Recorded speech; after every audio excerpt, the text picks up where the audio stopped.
Hi everyone. இன்றைக்கி நாம் Kanyakumari special அவியல் எப்படி செய்கிறதுன்னு பார்க்கலாம். ஒரு மிக்ஸி ஜாரில் 1 கப் துருவின தேங்காய், அது கூட கொஞ்சமாக கருவேப்பிலை, 1 ஸ்பூன் சீரகம், 1 ஸ்பூன் மஞ்சள் தூள், 6 பல் பூண்டு, 2 பச்சை மிளகாய் எல்லாம் சேர்த்து கொரகொரப்பாக அரைச்சி எடுத்துக்கலாம். இப்போ ஒரு கடாயில் தேங்காய் எண்ணெய் விட்டு கடுகு கருவேப்பிலை தாளித்து 3 பச்சை மிளகாய் சேர்த்து வதக்கிக்கலாம். அவியலுக்கு தேவையான காய்கறி எல்லாத்தையும் நீளமாக ஒரே சைஸில் கட் பண்ணிக்கணும்.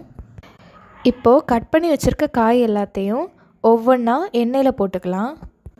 கேரட், வாழைக்காய், சீனி அவரைக்காய், வெள்ளரிக்காய், புடலங்காய், வழுதனங்காய் எல்லாத்தையும் சேர்த்து தேவைக்கேற்ப உப்பு சேர்த்து வேக விட்டுக்கலாம்.